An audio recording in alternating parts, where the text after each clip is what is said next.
Hello, everybody, and welcome to the PHLY Eagles podcast on a Thursday at noon. Bo Wulf, Rich Hofmann is in for Z-Berm, who has flown the coop away on vacation. We're going to get Rich's thoughts on some of the big Eagles questions of the day. Where does he lean in the debate about whether you'd rather have Haason Reddick or Josh Sweat moving forward? What does he think of the Georgia guys? How badly does he want Fletcher Cox and Jason Kelsey and Brandon Graham back?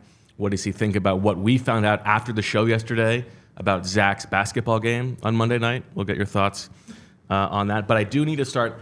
This is a little awkward, but I've been thinking a lot about this.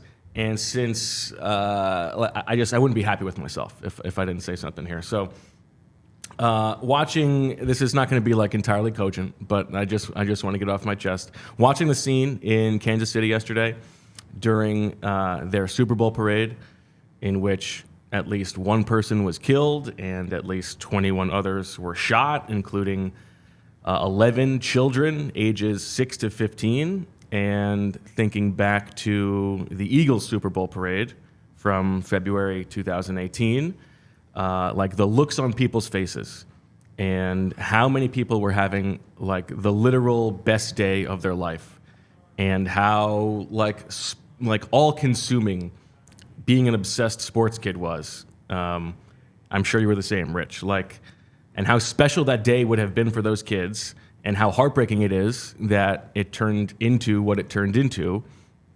We all know how ubiquitous gun violence is in this country, and I think about the hard daily work being done by all kinds of people across the country. Shout out to Jessica Capadia, fighting for this incremental progress. And I know that this is profoundly naive, but when I read the reports of how helpful some of the Chiefs players were yesterday amid this chaos, I think Trey Smith among them, just helping these kids. I know that it is not the NFL's job to make the country better, but maybe this is a chance to be opportunistic for a league that has struggled at times with the perception of its players. And maybe this is a chance for Roger Goodell to capitalize on this moment and do some good. I am not trying to make this political. I don't think stop shooting kids is a controversial statement for the NFL to get behind. Jalen Hurts, to his immense credit, has spoken eloquently about gun violence over the past couple of years. Jeffrey Lurie has tried to do his part with the Eagles organization. Maybe he can urge the league to follow suit in that fight. That's just my way of grasping for hope. That's just what I wanted to say. That's all I've got. Now we can talk about the Eagles. Sorry. You're here, man. Okay. Kyle Shanahan whacking Steve Wilkes. What a dastardly guy. Just scapegoating the guy after he held Patrick Mahomes to what was it, 1 touchdown on the first 10 possessions or something like that. Feels like a tough guy to work for. Yeah. Were you surprised by that?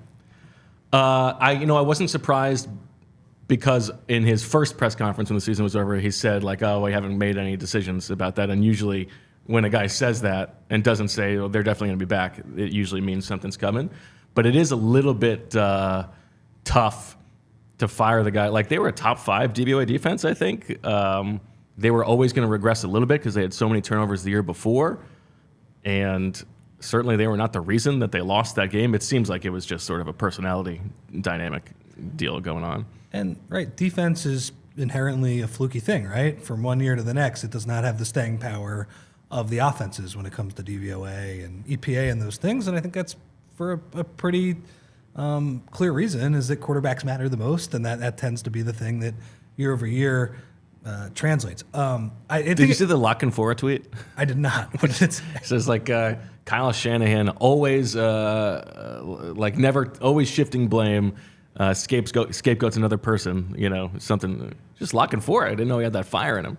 Well, okay, so a couple things. I do think it's hilarious that he was like, okay, so you just held Patrick Mahomes in the biggest game on the biggest stage to an undoubtedly well below average performance. And that's kind of bothered me in the last few days, Bo. It's like, oh, the GOAT and all these things. I get it. Like when you win the Super Bowl and you win your third Super Bowl, it's, you know, people are going to praise you or whatever. Mahomes was not that good in that game. I mean, for the first half of that game, I was furious with their offense. As somebody who was rooting on them, as somebody who bet on them, somebody who did not want the Niners to win, they were terrible. And I was thinking, man, if the Eagles got even half of this defensive performance last year, they win by 2 touchdowns. Of course. I mean, if they get one stop in the second half, they win the game. Like, I don't. The Wilkes thing, it's been sort of like Shanahan was sort of throwing him under the bus earlier in the season too, made him come down from the booth to the sideline. It feels like they just did not get along. But you're also sort of screwing a guy over by firing him this late in the process. Now he's not going to get another DC job right away. It's something that we saw all year. I mean, I remember I was watching. They played a midseason game in Minnesota on Monday Night Football, and it was kind of the end of the first half. And I don't know, like Kirk Cousins was driving him down the field or whatever, and he was making some good throws, and Shanahan was like actually furious, and he was like, "This is not acceptable." Basically, after the game, and it wasn't the only example I thought of him showing up his defensive coordinator. Like the first half of the NFC Championship game, it was ridiculous. Like they kept showing him on the sidelines furious at what was going on defensively, and it just, I don't know, like the body language was. He's an unlikable guy. Totally. And then there was a play in overtime. Now, I didn't see exactly what happened, but it looked like Wilkes was playing some sort of sticks-type defense. You know, it's a bunch of defensive backs by the first down marker. And Tony Romo, who in fairness over the past few years is not the most reliable narrator in the world, he said, well, you know, he had to call timeout, Kyle, to tell Wilkes, this is not what I wanted here. If you are overruling the defensive coordinator on the final drive of the Super Bowl, that's a weird work dynamic, man. And I get it. They are an excellent team. You have a chance for promotion as D'Amico Ryans and Robert Saleh before. But if that is how he treats the defensive coordinator, that does not seem like a guy who I would want to work for. Yeah, I mean, there was something about, like, you know, the other defensive coordinators he's had have all sort of come from within. Wilkes is the first guy who came from the outside. Who knows what the personality dynamics were like.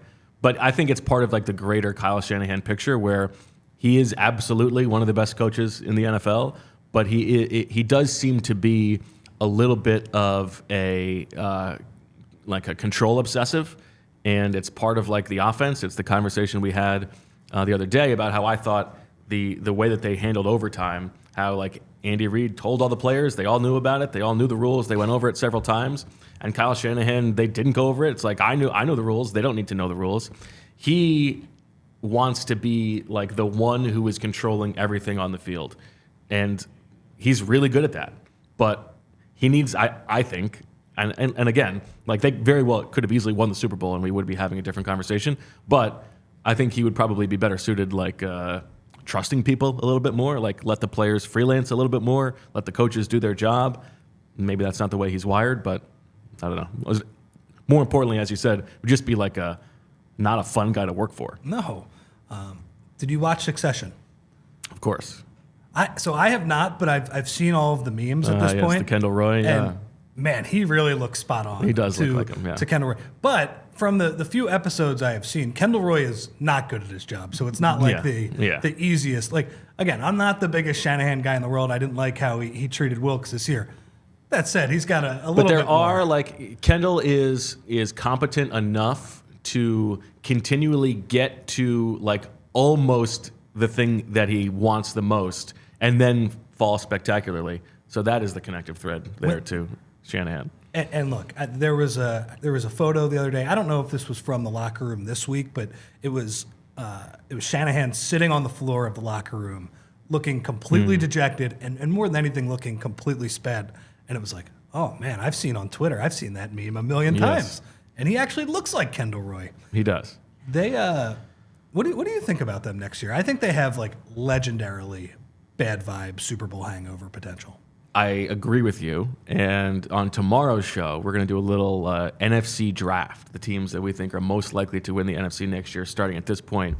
And I agree with you. Now, that said, I thought they were going to backslide this year because I thought they were like so overly obsessed with the NFC Championship game that they were going to like work themselves into a lather. They had the wrong like operating procedure, and that Brock Purdy was going to turn into a pumpkin, and that didn't happen. They were outstanding this year.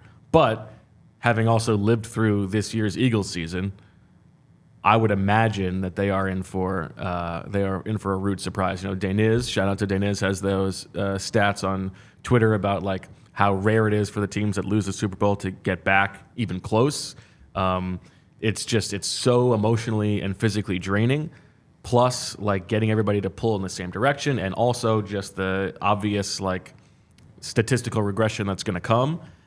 I would be surprised if the Niners are a very good team next year. I'm just wondering when their salary cap crunch is coming, because I think Schefter or somebody tweeted out their list of free agents. It was not really any of their good players at this point. I think like Chase Young might have been the best player, who I think is probably an overrated player and not necessary to what they do. When do these guys become too expensive? Because at some point that has to be the case, right? Like they're going to have to pick between Ayuk and Debo probably at some point. I mean, we're about to talk about Reddick and his salary. Nick Bosa is making an insane amount of money. I don't know. At some point, obviously Purdy's going to make some more money than last pick in the draft. Right, money at some point. He's not even eligible until next year, I think. Well, okay. I guess that's one of the things about him. Now that the season is over and he did not win the Super Bowl, so I can actually happily speak about this. It's a major team building advantage to have him. Like he is. Oh, sure. Some people say like he's not a starting. He's definitely a starting level quarterback, and I think of course he is. And I think he's probably closer to the mid tier than maybe some people would want to admit. Yeah, and he's probably not like scheme independent. Like you couldn't just drop him wherever and he would be a top 15 quarterback. But in that offense, absolutely, and that's really all that matters. That's fine. But I think I don't think there are players in the 20s, late 20s, in terms of starters in the NFL that could do what he did with that offense. So that's a huge team building advantage. He makes no money. Sure, but they've only got one more year of that specific advantage. Now he still will probably not get paid at the top of the market, but no, and they're probably after pushing him for MVP, be like, hey, you're actually not that good. When well, he'll like look at Shanahan wrong in the lunch line, and all of a sudden Shanahan will want to replace him. So maybe he'll take another guy at the last pick of the draft and see if he can do it again. All right, before we get into the Eagles conversation and Sweat versus Reddick, let me tell you about PHLY Sports trips, because spring training has started. We got John Foley on the scene down there, and you can join them in the middle of March. We are talking about the trip to Clearwater with PHLY Sports Trips for our very first PHLY spring training takeover. You can hang with Phillies legend Charlie Emanuel. PHLY Sports Trips plans the whole experience out, from flights and hotels to game tickets and transportation. Spend St. Patrick's Day on a private yacht with a catered dinner and drinks. You can live that Z-Berm lifestyle. Be on the lookout for more events throughout the year with PHLY Sports Trips. Once again, the trip is March 13th to 18th, so don't wait to book. Head to allphly.com/events to learn more and book your trip. And I will also tell you about our friends at Bagels & Co.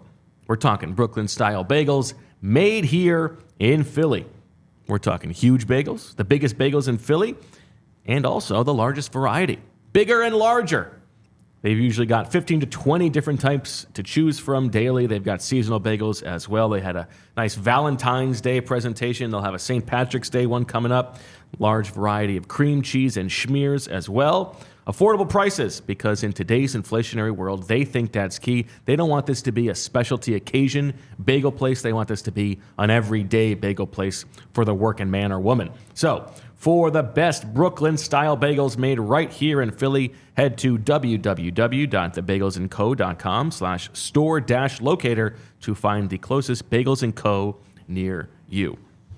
All right, Handsome Rich, let's get into the question that is posed in the title for this episode, in the thumbnail.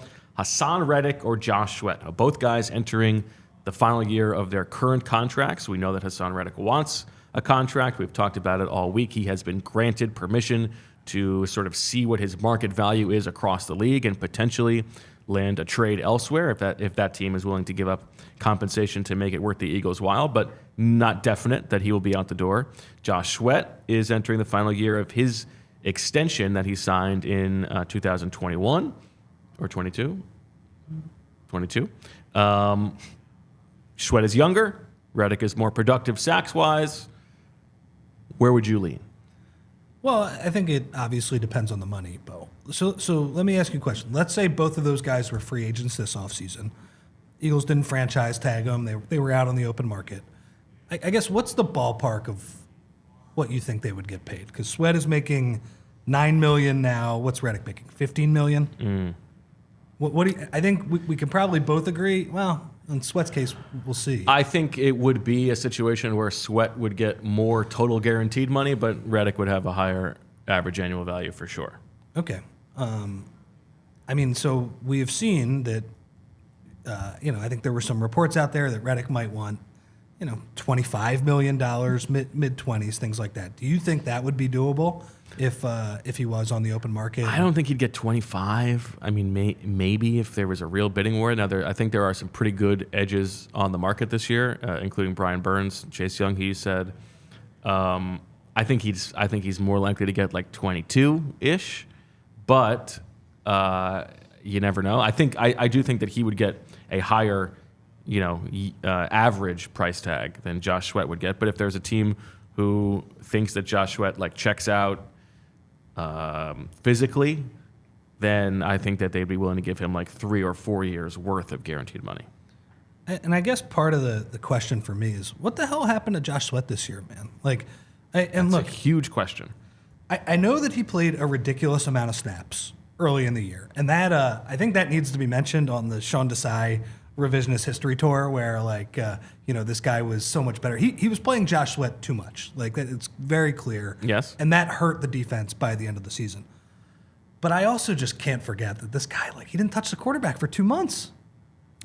I mean, after the bye, he had 0 sacks. And was his last sack in the Dallas game? Yes, in the Dallas game before the bye, and he had 7 quarterback hits after the bye compared to 16 before the bye. Did I say before? 16 before, 7 after, with no sacks.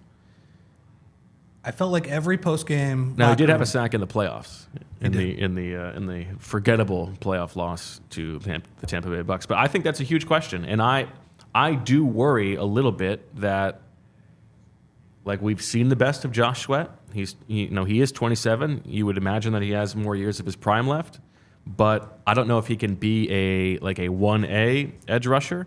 And he has not missed a lot of games despite having so much concern over that knee coming into the league. But I don't know. It feels like I would be worried that the car is just ready to break down, so to speak. I know you talked about this with Zach and Sheil. I think they disagreed with you and said that Sweat would get more in a trade. Yeah, I stand by that. You think Reddick would get more in a trade? I do. I mean, I think Reddick is a better player, right? And I think that's clear at this point. I know the age is there is a discrepancy there, but I think, as you have pointed out, edge rushers age a little bit better than some other positions. It's not the same as cornerback. I guess I would, if Sweat got more in a trade, then I think I would trade him and I agree. lean towards Reddick, right? Yeah. If that is the case, I would pay Reddick, and then you're telling me that I can trade the worst player and he'll give me more draft capital to kind of fill in some of the other positions that I'm going to have to go cheaper on to offset Reddick getting paid whatever it is, $20 million, 22, 25, whatever it is. But I don't think either option is great, and that is partially a result of just the defensive line completely fell apart at the end of the year. And I really have no idea what to think of pretty much any of these guys outside of Jalen Carter. I think just hit the wall. And is the flip side that if you could get more for Reddick, you would be happy to trade. Well, not happy, but you would be willing to trade him. Well, then I think it becomes a legitimate question. Like, do you think probably a second-round pick is what you're looking at? At least, I think. I think a second plus something is probably the likely return. Well, look, I think that's a legitimate question then, because Sweat still is younger, right? I just really don't feel good about his last couple months. Like normally, I would just say just take the younger guy, give him the money, like let's cold hard NFL business, that type of thing. Trade Reddick, for what you can get and get younger on defense. But again, it is such an important position, and I don't feel comfortable if he's like my main edge rusher at the end of the year. Do you think? I guess I wonder, like how do these guys fit into Fangio's scheme? Because on the one hand, I think you had one of the Chicago guys say that like the Chicago scheme was at its best when Khalil Mack was wrecking when games. They had two good edge rushers, yeah. But on the other hand, it seems like that scheme is also not like just go get the quarterback and pin your ears back. So. Right. I think that, as Zach has said, like if you can't make the most out of a really good pair of edge rushers, then how good is your scheme to begin with? So I would trust that Fangio is going to use them correctly. That's not to say that they won't drop. He will have to drop. And the thing I said the other day, which I stand by, is like there's a difference between Haason Reddick dropping when there's like 5 defensive linemen on the line and 3 defensive tackles are just predictably rushing, versus dropping so that a nickel can rush. And even if it's still a 4-man rush, like it's part of the confusion of the defense to the quarterback. I think that's part of it, and also the messaging is part of it. But the other thing is, like, if you pay him ahead of time, then he's not going to complain too much about dropping, because it's not like he has to chase sacks to get paid more the next time. Totally, yeah. My thing with the Fangio scheme is like you have to pay him before you put him in it, right? Yeah. Like, because he's going to want to have a bunch of sacks, right? So he can go get paid if that's if there isn't a contract agreed to. So I think to answer the question finally is I would prefer to keep Reddick, but like I don't want to pay him more than like $25 million, right? I really don't think he would have to. I don't know what he's asking for, but I would be surprised if that's their price tag. Yeah, I don't know. I mean, because he's clearly overperformed this last salary and this last contract to the point where even after signing 1 year after signing it, he was grumbling about it this year already. So like you clearly have to do something this year, whether it's trade him or not. So I haven't heard you and Zach talk about this, or maybe I just forgot. Do you think, though, only one of those guys is going to be on the roster this year? I think that is most likely. The thing is, if you sign Reddick, then how does Josh Sweat feel about being brought back and having to play on his number? Like, are you going to be able to pay both of them after having used the first-round pick on Nolan Smith last year? It probably doesn't seem like the right use of like cap resources. So I would be surprised if they're both back, I think. It would be nice if I felt better about Nolan Smith after year one. Well, we're going to get to that. Yeah, I think that's a big part of the conversation. And by the way, you too can play along with Flu World Order. Last couple episodes, Zach and I went through, ranked the 29 players who are either going to be free agents or possible trade candidates this offseason from 1 to 29, and how likely we are to think the Eagles are going to bring them back. We have the written article on allphly.com for the diehards, and you can play along in the comments. So, I don't know, maybe we'll have like some kind of contest. Whoever wins can, send Zach a picture of their feet or something like that. I don't know. Speaking of Zach, where do you think his allegiances lie in this debate? Because on the one hand, Josh Sweat is his boy, but Reddick's a Philly guy. Have you seen where Haason Reddick is from? Yeah, right over there. It's a good question. I think it's tough. He's the one who said that Sweat might be traded, so he has already stabbed him in the back. I think he's not losing sleep over that. He's losing sleep over lots of things, but not that. All right, let's transition then to Nolan Smith, because that's a big part of the conversation here, and it's not entirely unlike the situation with Nakobe Dean last year, where Nakobe Dean could not get on the field as a rookie because Kaiser White and TJ Edwards were playing too well, and they stayed healthy, and so the Eagles entered year 2 with Nakobe Dean, penning him into being the top linebacker without having really seen him on the field. Now, Nolan Smith was on the field more than Nakobe Dean was last year, but they didn't really see what they needed to see. He was playing about 10 snaps a game in this very limited role, and I think it would require a real leap of faith to like pencil him into being the Haason Reddick replacement. I think he can handle like the drop duties, but if you're asking him to be like a 1B edge rusher, I would say that that would be a lot to ask. It is so funny how quickly the draft narratives turn, right? I'm thinking back to 2020 on the heels of, let's see, Andre Dillard, J.J. Arcega-Whiteside, Jalen Reagor, and I think the narrative that, by the way, I believed, and clearly the Eagles believed, they heard people say, will you just take the guy from the SEC? Like, will you just take the guys that we see playing in the national championship classic game? overcorrection.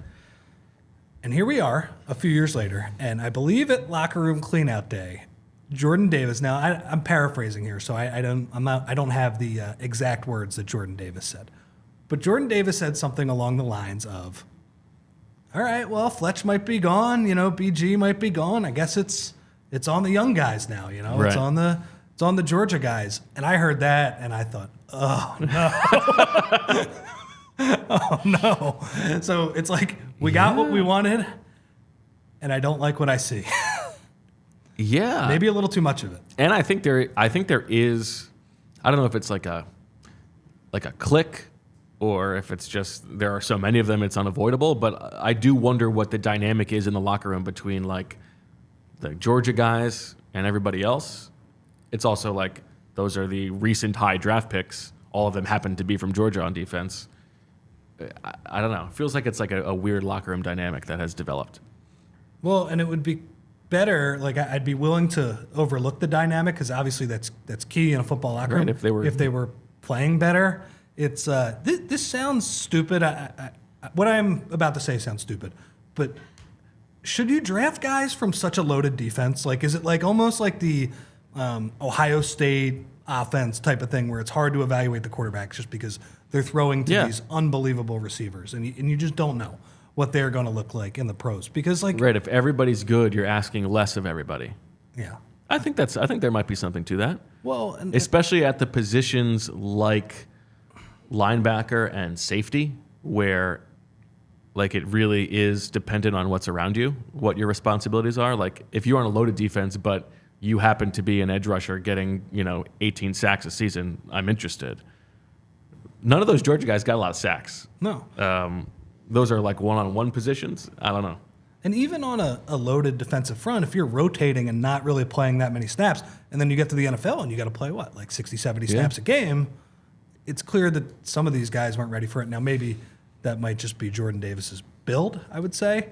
That might be that type of thing. Or it might just be Jalen Carter getting used to the NFL. I mean, here's the thing. Jalen Carter, I think, is going to be amazing. And I think he's already pretty amazing. He needs to find a way to not completely fall off a cliff towards the end of the year. And did you see his back and forth with John Feliciano on Twitter? I did. Or Instagram, whatever it was. I did, and I'm even more confused after starting to look at it. For those of you who haven't seen this, so Feliciano is the Niners right guard who got injured during the Super Bowl. He was already rotating with Spencer Burford during the game, but he's off the field when Chris Jones gets the free rush to Brock Purdy on like the not game deciding, but like the very last possession of the game when they hold them to a field goal in the red zone. And Feliciano goes on Twitter the next day and is like, well, don't blame Mike McGlinchey, the right tackle. That's on the right guard for getting that. And Spencer Burford's like, dude, I'm sitting right here, man. Like, I thought I was your teammate too. And Feliciano's like, oh, sorry, I was hungover. Like, okay, that's a good excuse. And then Jalen Carter chimes in from elsewhere, like, this is the guy who was bringing up my dead teammate and talking smack during the Eagles-Niners game, and that's why I was so emotional in that game. And then Feliciano chirps back with like, well, this guy threatened my family. Okay. So, who knows? But I think that there is a reputation in the league that John Feliciano is not a good guy. So, I don't know. Yeah, I mean that's straight out the of rivalry continues between the Niners and the Eagles. That's straight out of the Richie Incognito school right there. Yes. That's rough stuff. Yeah, so I don't know. Jalen Carter, I still think very highly of him. What did you make of Howie puffing his chest about Nakobe Dean after the season? I thought it was really weird. Like I like Nakobe Dean a lot personally. He's a very smart guy. He's a good, interesting guy to talk to. I think saying with any degree of certainty what you think his career is going to be like would be silly. We have no idea. He didn't play as a rookie, and he couldn't stay healthy in year 2. And when he was on the field, I thought he was fine. I didn't think he was special. I thought he was fine. I think that he should be penciled in as one of the 2 linebackers next year. I think they need to find somebody who on paper they think can be better than him next year. Now, maybe that's more messaging to Nakobe Dean from Howie Roseman, like using that pulpit. But yeah, I mean, nobody knows what he's going to be like. I know he got unlucky with injuries this year, but I have never seen him flash in a way where, even as he was hurt, I wasn't like, oh man, I wish Nakobe Dean was playing right now. I mean, I did. Well, yeah, when Nicholas Morrow was Nicholas out there, Morrow was playing, but right. that says more about Nicholas Morrow than Yes. Nakobe Dean. And you know, And like, to be fair, like luck is a part of it, but part of the reason that he fell in the draft is because he's a slighter build for the position, and he got hurt in training camp and then got hurt in the season. Like there is a real question about whether he can hold up physically. yeah. So, I mean, did he have any standout games? I remember he forced the fumble in the preseason game. That's right. Not writing home about that one. You know, that's great. So Jalen Carter is obviously going to be at the top for you. Yeah. But in terms of living up to their draft status, Jalen Carter, Jordan Davis, Nakobe Dean, Keely Ringo, Nolan Smith. How would you rank those guys? So I wonder, this is probably the hot take, is Keely Ringo going to be number 2 on that list? I think that's a reasonable take. In terms of living up to the spot, you know, he cost a 3rd-round pick, essentially. And I felt like he had some games where, again, I'm not crunching the all 22, but it did seem like he had some games where he flashed and he had some good reps and coverage. Do you think he's going to start this year? Like, what do you think his status is going into training camp? Is it a position battle? Is he the favorite to start? I think it's a position battle for the starting spot opposite Darius Slay, and I think he wins it. I think they sign a, Steven Nelson type to compete for that job and hope that Ringo wins it. Yeah, okay, that makes sense. And I'm okay with that because... And that's presuming that they move on from James Bradbury. Please, I need that. It was so painful to watch at the end of the season. The poor guy. So I think he has a chance to live up to that spot. And the issue is Davis and Smith. Like what is Jordan Davis right now? Because it was such a weird year. Like a month in, I was feeling really good about Jordan Davis. Yeah, I remember saying that first month of the season, it was like the single most encouraging thing that was going on was that he had turned into a pass rusher. I think you also said, and by the way, I agreed with this, that Eagles defensive tackle was one of the strongest position groups in the entire league. Yeah. Well, that went to complete shit. That's good. You're sitting in the Zach seat. You get to work blue. That's good. Mm-hmm. Fletcher Cox stayed good. Yeah. Jalen Carter stayed okay. But yeah, the Davis thing, defensive tackles historically take a while. So, like, I am willing to be convinced that there is more to come from Jordan Davis. But my, honest belief is that I don't think that he's ever going to be more than a 2-down player, which is fine. And as a useful part of the defense, probably not worth the pick that they used to get him, when they could have had Kyle Hamilton or whoever. I would say that if I was ranking it, I think I would go Carter 1, Ringo 2.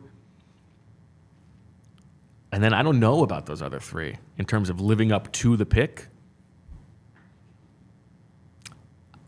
I mean, I guess Nakobe Dean would be number 3 for me. Maybe. It might be Nolan Smith. I would say I probably feel the least good about Jordan Davis turning out to be worth trading up to number 13 for. It just felt like Nolan Smith was so small out there. He really does look small. And but look, I will at least give him not a complete pass for his first year. He also was playing off-ball linebacker for a little bit just because the team was so depleted. That's not fair to him. Like, that's clearly not what his position is. Sure, but no, yeah, I'm not grading him off of that. Yeah, exactly. I mean, get him in a more, I don't know. Get him in a role that shows his strengths a little bit more. Do you think defensive tackles take longer than edge rushers, or are they both kind of historically? Historically, Yes. All right. Well, and I guess the argument for Davis is, okay, well, now he's playing in a 3-4, right? He can kind of play that nose tackle. He can, if he is the type of player, maybe he's not worth that first-round pick, but if he is, the best player he can be, he's in the scheme that he would want to be in, right? Where he's occupying a couple blockers and stuffing the run and things like that. But I would like to see it in November. It felt like he had that one great play where he chased down Josh Allen at the end of the Bills game, and then I felt like he was like, that's it, I'm done. Yeah, it was like a video game. Like, that one play expended his entire energy bar, and that was it for the rest of the season. It was a good play, though. Yeah. It's like, do I make this sacrifice? Yes. See you next year. And then he got up and said, well, December is going to be a rough one for me. Yeah, exactly. By the way, the Eagles yesterday made a signing, Rich. They signed Julian Okwara, who used to be for the Detroit Lions. And he's like a guy who's been a capable pass rusher in the league. So maybe that's their Haason Reddick replacement there. Maybe they're out on Nolan Smith and counting on Julian Okwara. Everybody knows you make the splashes in free agency on Valentine's Day. That's right. That's when the best players are. Yeah, that's exactly right. All right. Now, we mentioned Fletcher Cox. Tell me, as an Eagles fan, how do you feel about Kelce, Cox, Graham? How eager are you to have those guys back? I think I want them all back. In part because BG, I assume that's for not that much money, I would say. Right. The other two would make more. But look, Kelce is still, if he's not the best center in the league, he's one of the 2 or 3 best centers in the league. And, I don't. Do you think that Jason Kelce is overexposed at the moment? Yeah. Yeah. But you know what? It's okay. Yeah. He is. I mean, I'll take all the content I can get. Yeah. Do I think that him in a luchador mask, right, walking behind Taylor Swift, like partying, is overexposed? Yeah, I do. Okay. But I don't know. On the one hand, I think he's overexposed. On the other hand, I think he does this just because he's really close with his brother, and his brother happens to be the one who's yeah, a little it's more famous. Fun. Yeah, he'd be doing this anyway. Yeah, right. Yeah, he would be doing this. Yeah, in I don't believe Seattle. that there's any, aside from doing the podcast, anything that's done for fame on Jason Kelce's part. Yeah. So I hope he comes back, man. I just think he still is playing at a really high level. I just wonder. There were so many of those tush pushes this year where I saw him get up. Yeah. And you could see it in his head. It was just like, oh man. Did you see there was? I know you and Zach talked about the Pro Bowl when you guys did the show together. He did the snapping thing. So ridiculous. Very ridiculous, but just seeing him retch and stretch his body just to get down to snap the ball, when you know that his body is just broken and so sore. That was the first time I was like, oh, I don't know if he's going to play. Just thinking about how much my back hurts at this age, just lifting 2 children. I'm not playing football. Especially when they're not wearing the pads. When you see those guys walk, it's tough. Yeah. I always used to, again, different sport. Watching Doc Rivers walk was always painful. Ugh. And he's back coaching now, and I got to watch him walk again, and it's rough. Who's your favorite person to watch walk? Let me give you the answer by the end of the episode. Okay. I'll circle back. Okay, so you want Kelce back. And how about Fletcher Cox? He was good last year. I know we're a little bit biased. He is a colleague of ours, and I thought he was the best player on the defense. Yeah, and I guess that's more of an issue. With all due respect to Fletch, he shouldn't be the best player on the defense at this point. Yes, but I thought he was very good, and I would like to have him back just because of the uncertainty surrounding all of these other guys that we just talked about. And how do you feel? Like, do you have a sense in your mind of how likely those are? I don't know. I guess the longer the Kelsey thing drags out, I guess maybe it's false hope. Like, I don't know.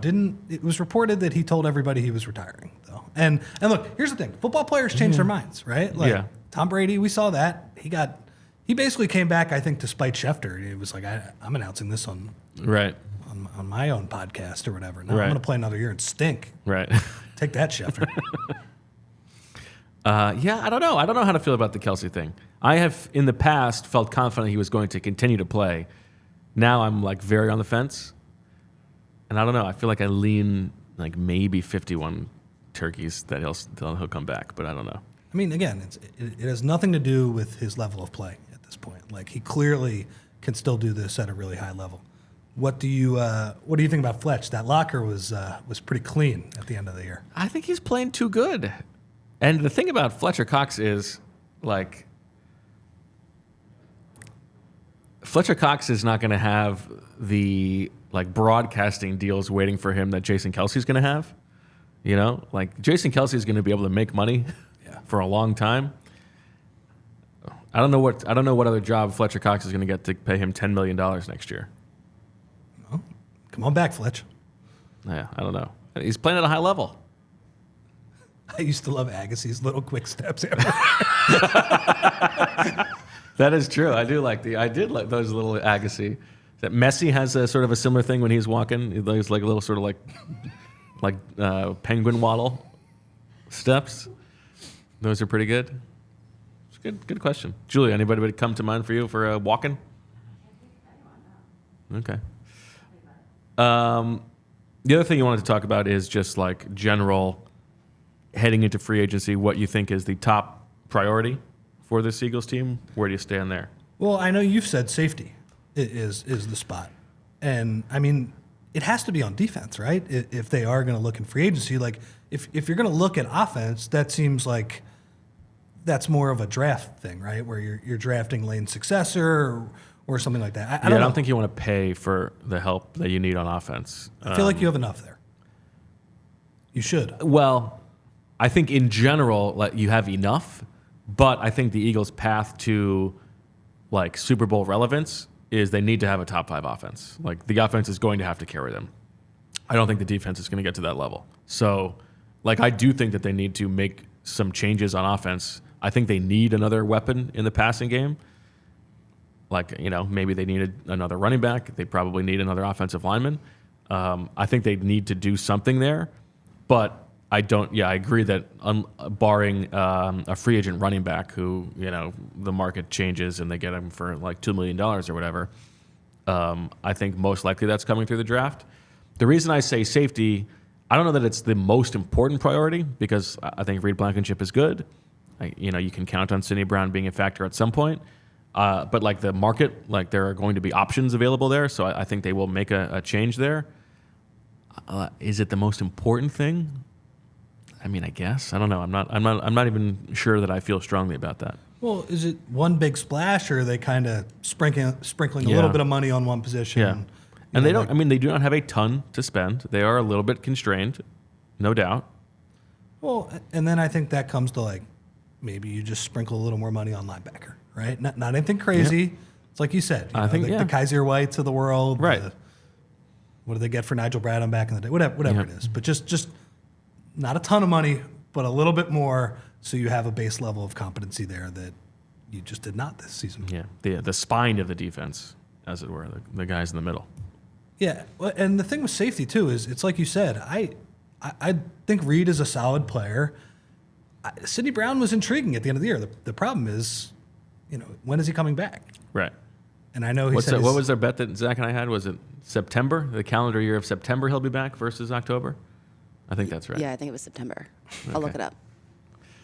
I don't know. I mean, those injuries take what? Usually 8-9 months. So, even if you get him back in the calendar month of September, he might not be full speed. He might not be ready to be, the Sidney Brown who had that interception return against Arizona until like November, October. So I'm with you. I would like to see safety. Obviously, it's a very important part of Fangio's defense with the rotation after the snap and things like that. But, what level of safety are we talking about here? Is it the Antoine Winfields, or is it a little bit? Yeah, like further back than that? I think they probably won't pay at the very top of the market, but if it's like a Mike Edwards or something like that, somebody after the top 2 guys, something like that. I don't know. I mean, look, anything to make this defense 16th in the league. Exactly. That's what it is. It's about just getting to competence.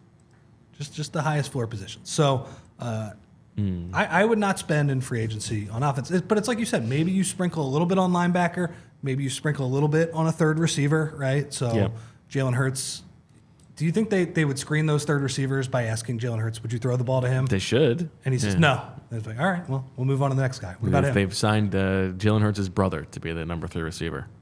At least he'll throw him the ball. Great job by Julia finding. She's got it in her notes. That was indeed the bet. I said, Zach said Sidney Brown would be back in September. I said after September. So there you go. Speaking of Zach, and I mean, that he's in some like idyllic location, beautiful weather. All of his family's around. He's got like the world at his fingertips, and he's going to be just listening to this podcast. So we should give him something to listen to that's about him. He told us after the show yesterday, he said, you never asked about basketball this week, which is my fault. I should have asked about basketball. And he told us that, he took a shot this week. Wow. So he snapped his Arcidiacono streak. He said he sort of rushed a layup and he missed the layup. No big deal. Glad he's getting the shot up. He also took a half-court shot at the end of the game as the buzzer went off. He wasn't part of the field goal savings for S's and G's. Yep, that was fine. Didn't go in. But he was very proud about this. He said with the game on the line, last minute of the game, his team was winning, and he asked for the ball. He said, I want the ball. And they fouled him, and he knocked down both his free throws. Great job by Zach. And he was very proud about the fact that he wanted the ball, that like he wanted to make those pressure free throws, which was great, except he said they were winning by 6 or 8 points at the time. Oh, come on, Zach. So how pressure-laden were those? It's not like they were up by 1. It's not like they were up by 2. We got to make it a 2-possession game. They're already up by 6 or 8. Were they 1-and-1s? Do you know that? I think they're 2-shot fouls. Oh, come on. I mean, come on. That's very little pressure at that point of the game. As Khalif pointed out in the comments, it does seem like he at least is looking at the basket more than Ben Simmons is at this point. Ben Simmons, I watched him a couple weeks ago. It is very sad. He just dribbles sideways now and doesn't look at the basket. So it's good to see that Zach is taking the initiative on that. Are these the first shots he's taken all season? I think so. Isn't that wild? Well, in a rec league especially, too, where I think everybody turns into a gunner at some point. Yeah, I mean, just like make it worth your. Like, what do you think he does in layup lines? Is he just passing the ball? Passing, yeah. Rebounding and passing. Yeah. He just runs like on the left side. He goes to the back of the left He goes to the back of the left side and circles around. Yeah. No, that's good. I mean, Zach is, I think he prides himself on being a winning player. Yeah. How has his team fared this year? Well, I think they were not winning, but that was their second win. That's big. I think they had a rough start, but they're hopefully turning things around. I'm happy. I think he needs to be more involved in the offense, though. I'm not. Look, it's great that you're a floor general and you're setting up everybody, but I'm not a fan of low usage players. Like, I think the defense has to respect you a little bit, and he's got to work on maybe finding that balance. But look, every good point guard has to figure that out, right? There's a balance between getting your own offense and setting everybody else up. I mean, I'm sure it's great to play on his team, right? If I'm getting all the shots, right. I mean, I've played in many a rec league game where I'm shooting 2 of 14 from beyond the arc. At this point in your basketball career, what is your favorite setup of a game? You want to play 3-on-3 half court? You want to play full court, 5-on-4? What's your? I want to play pickup, but it's not pickup though. I want to play a full court game, but I just want to play with my friends. Okay. At this point, I have full court 5-on-5. Yeah, because I like to run, and I'm not playing basketball for showing off my 3-point stroke. No, I want to be exhausted by the end of the day. And it's a very different thing. Even if I have been running or playing tennis or doing any sort of aerobic activity, basketball is a different type of win. Definitely. Catching it, you were so gassed the first time that you play. But I just want to play with my friends at this point. I've gotten in. You know their games. There's no getting to know the style of games. Yeah, And it's I not get that that. serious. Like I played in some of these rec leagues in Philly with a couple of my friends. They take it way too seriously. We would get in fights every game. Every game there'd be a fight. First off, teams would play zone, which I hated. Come on, we're adults here. What are we doing here? Like this is not Jim Boeheim trying to win an NCAA tournament game. Like play some man. That would be my first complaint. Unless that's your way of like saving your legs, I guess. I guess, but again, that's the thing. Some of these teams are so competitive, they want to win the game. Bro, I'm just trying to get a run in, man. Like I'm just trying to play. And again, as somebody who played like fairly serious high school basketball, I am not getting big flex. Yeah, I am not getting in a fight when I'm 28 years old playing basketball. The other thing too is a lot of these rec league games in Philly the gyms are so small. And Zach told me where he plays. That's actually a pretty big court, which I think is good. Some of these courts in Philly, they're so small. They're these like tiny gyms that are 35 years old. And the games are like 10 o'clock at night. Yeah.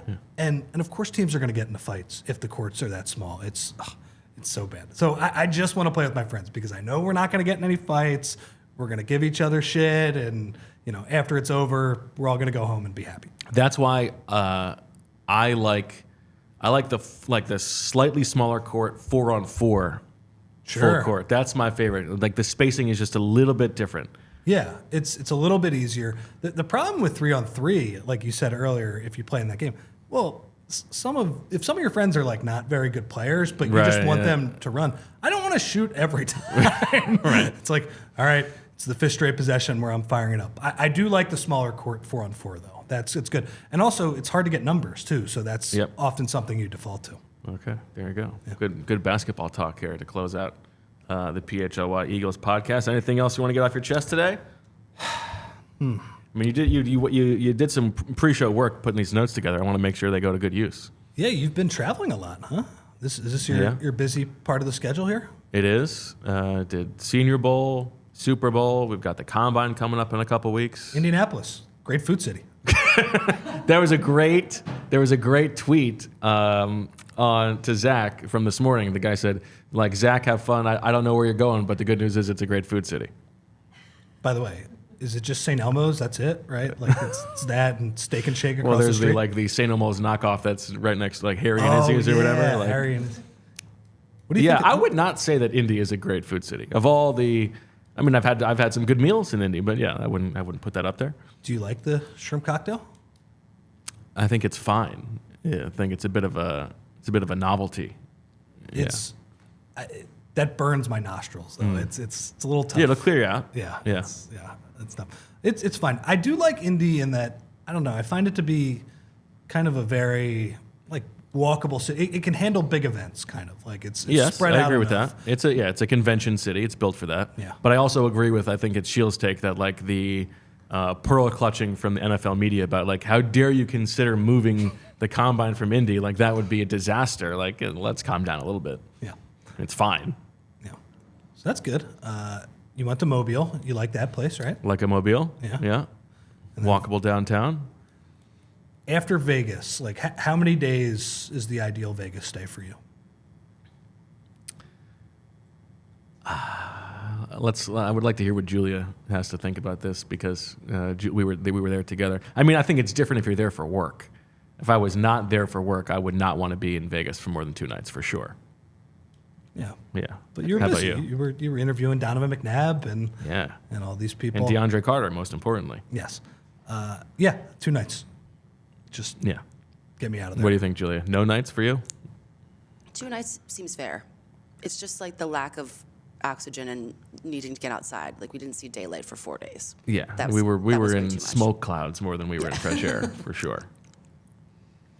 Yeah, there you go. All right, that'll do it for this episode of the PHLY Eagles podcast. On tomorrow's show, Rich and I are going to draft the teams in the NFC, and I think it'll help us sort of like recalibrate where the Eagles stand potentially in terms of who's most likely to make the Super Bowl. I think we have both played our cards already on thinking the Niners are due for a step back. So who do we think is going to take the step up? We'll figure that out tomorrow. And we've got plenty more that you can read on allphly.com and watch on the other shows that are going on. Phillies spring training is going. The Sixers, tough loss last night. Flyers keep it rolling. We'll see how it all goes. So we appreciate you liking and subscribing to the channel, all that good stuff. We will be back tomorrow at noon for all of us here at PHLY. Thank you for listening. We'll talk to you tomorrow. And as always, we love you. We all silly like the mayor.